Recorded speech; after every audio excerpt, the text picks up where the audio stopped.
on parlait de Marc Lavoine il y a un instant avec Adriana Carambeau, vous étiez à la soirée, et c'est vrai que ça a encore reparlé ce week-end, tout le monde ils n'ont pas en a arrêté. parlé. Et il y a Kelly qui voulait nous dire quelque chose sur cette affaire. Bah, mettez-le derrière, mettez les images derrière, bande de khmad. Oui.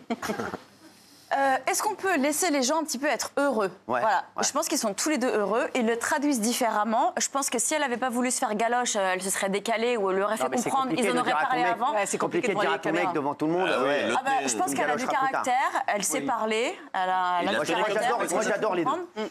Et à un moment donné, ils veulent montrer leur amour. En plus, tu dis que c'est un forceur, mais je te signale que c'est... Non, pas forceur, j'ai pas dit ça.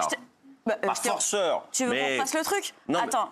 Elle lui a fait du rentre-dedans en première. J'ai pas dit forceur. Non, mais ça se dit plus. Non, forceur, ça fait comme s'il l'a agressé, c'est pas ça. Non, c'est une mais c'est un peu comme dans L'amour et dans le pré. Ils sont tellement contents d'avoir retrouvé l'amour qu'ils font des salades de langue un peu intempestives, un peu voilà. Non, alors quand j'ai dit forceur, c'était l'expression. Il n'y a rien de grave. Il y a rien de grave. Mais c'est quand même elle en première qui lui a fait du rentre dedans publiquement.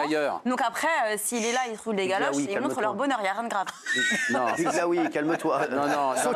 Sautille un peu. Oui, alors moi j'étais là. Adriana disait à l'oreille de Marc, embrasse-moi. Non. Voilà. Non, bien sûr. Mais arrêtez, mais d'où t'as entendu, toi? Mais bien sûr, j'étais à côté. Comment tu peux entendre avec tes glaouis, ça arrive sur les oreilles? Non, mais vraiment. Donc il n'y a pas du tout d'agression, de force. J'ai jamais dit ça. Jamais. Jean-Michel. Non, j'ai jamais dit ça. Je dis seulement, et j'ai connu ça, c'est quand t'étais un peu en dépression parce que ton amour de jeunesse, t'as quitté, etc. Il était un peu en dépression, ça se voyait même dans ses chansons. Et que tu retrouves l'amour, du coup, t'en fais un peu trop pour montrer peut-être à ton ex, en tout cas à tout le monde, que t'es à nouveau heureux. Et du coup, t'en fais un peu trop, c'est tout. C'est grave ou pas? J'ai connu ça. Moi, je trouve quand même qu'elle devient une femme presque objet, une femme trophée. Pas du tout. Alors, c'est mal à connaître. Laissez-moi, la scène me gêne contrairement à Kelly, parce que je trouve qu'on dirait qu'il est tellement content. Il est content, ce que j'ai dit, il est content. Oui, mais il en fait trop. Il est content, il est content. Mais elle aussi, elle est heureuse. Elle est heureuse aussi. C'est gênant, vous voyez bien. Tout le monde est content, tout le monde est content. Mais pourquoi c'est gênant, le bonheur? Mais pourquoi tout le monde en parle alors? Parce que c'est beau. Mais Gilles, c'est elle qui le voulait en premier, c'est quoi le problème en fait? Tu vois bien que sur tous les réseaux, tout le monde Elle a dit c'est tout un peu fait pour gênant. l'avoir. Et c'est génial, ils sont des rageux et des jaloux qui disent ça.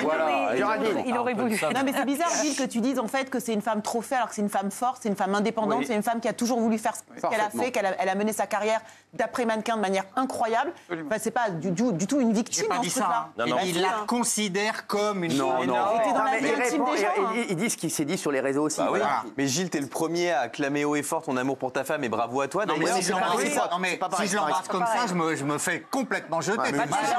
Mais c'est mignon de faire ça. On dirait, regardez, alors j'ai eu mal pour lui, on dirait un gosse qui exhibe son jouet de Noël, qu'il l'aime, je n'en doute pas, mais ce n'est plus un ado, je le croyais plus classe. Voilà, il y a des petits trucs comme ça. En fait, c'est sexiste parce que c'est une belle femme, c'est ça, on n'a pas le droit de sortir avec une belle femme. Parce que c'est une belle femme, c'est une femme objet, c'est ça qu'ils sont en train de dire les gens. Il est fier d'être avec elle, c'est une femme qu'il aime, il a le droit de le faire. Enfin, on n'a plus le droit d'embrasser. On est obligé de la galoche toutes les 2 secondes. Pourquoi ce serait pas lui l'homme objet? Vraiment, je vois pas où est le problème.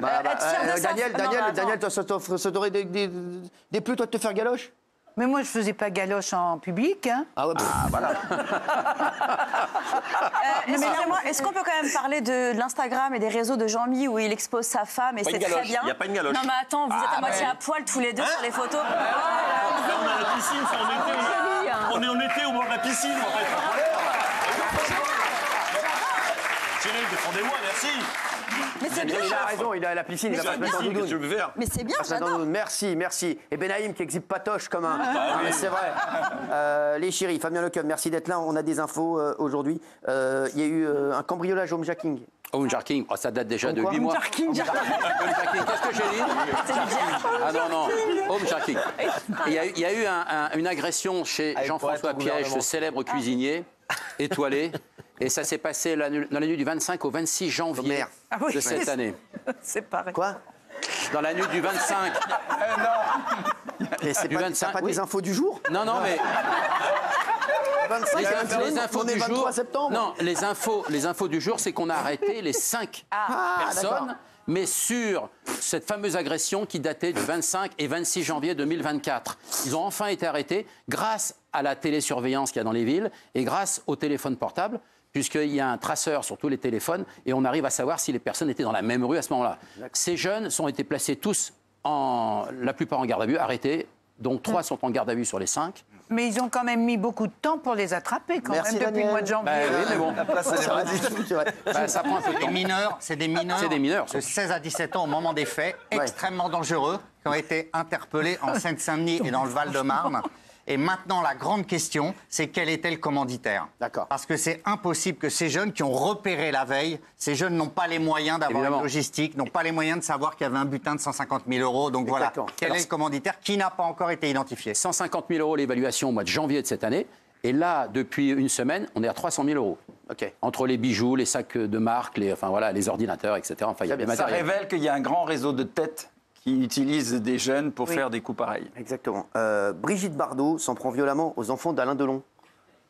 Ah oui, elle s'est exprimée. Vous avez l'air étonné quand je vous dis un truc.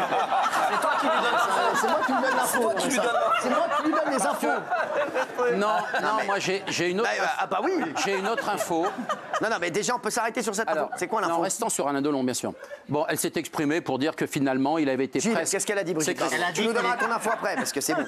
Elle a dit qu'il était prisonnier chez lui. Voilà, d'accord. Et ça lui fait mal. Voilà. Elle dit qu'il est parti dans des conditions terribles. Et elle dit que personne ne pouvait plus lui parler. Alors, ils s'appelaient pour fêter leurs anniversaires réciproques. Mais elle dit que les enfants avaient créé une distance qui faisait qu'elle, qui se dit proche d'Alain Delon, ne pouvait même plus converser librement avec lui. Et vous, c'est quoi votre info? Bravo. Non, simplement...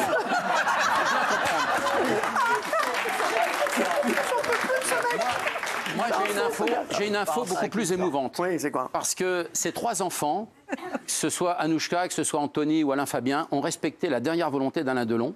On n'en a pas beaucoup parlé. On sait cette confidence depuis que le garde du corps a donné cette information, l'ancien garde du corps d'Alain Delon. Il était sur mon plateau? Daniel. Oui, Daniel, absolument, ouais, Daniel. Il a expliqué que, vous savez, qu'il voulait être enterré avec son chat à trois pattes. C'est-à-dire qu'il avait... Quelle lourdeur. Mais laissez-moi aller au bout. Laissez-moi aller au bout. Vous savez que quand Alain Fabien et Anouchka étaient enfants, un jour, ils ont trouvé un petit chat qui a été renversé par une voiture. Ouais. Ils ont amené le chat chez le vétérinaire en région.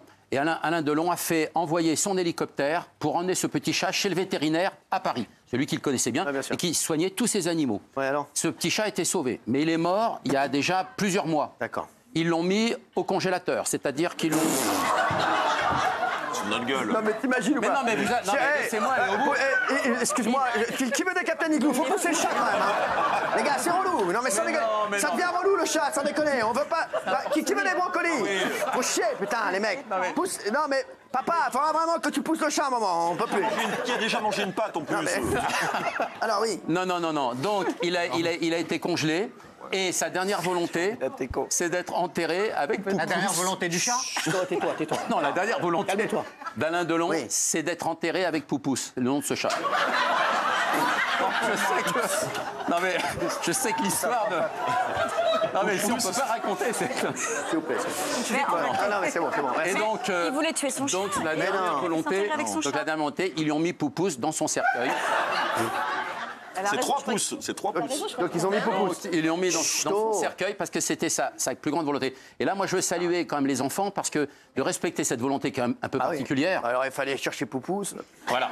Non mais c'est formidable. En tout cas, ils ont respecté et ça, faut saluer souvent les enfants. Ils ont respecté Poupous. Parce que c'est important, c'est pas commun ce genre de volonté. Et ils ont respecté cette volonté et c'est tout à leur honneur. Non, mais Bernard Montiel, il veut être enterré avec Pipis. Non, mais c'est bon, merci. Qu'est-ce qu'il y a? Oui. Non, ce qu'a pointé surtout Brigitte Bardot, c'est qu'au téléphone, ce n'était plus Alain Delon qui répondait. Et ça, on l'a bien dit par rapport à Héromie Rollin qui répondait à sa place. Et ça, c'est vrai. Oui, merci. Super. C'est plus marrant, Fabien Leclerc. Hein, oui. Ah oui, ça c'est sûr. Merci. Non, mais c'est important, personne n'ose en parler. Parce que ça paraît. Non, mais de cette histoire et tout ça. Mais je trouve que le garde du corps a eu ce courage d'en parler. Bien sûr. Et c'est tout aussi à son honneur, comme les enfants. On revient vers vous dans un instant. Comme vous le voulez. Oui. Villa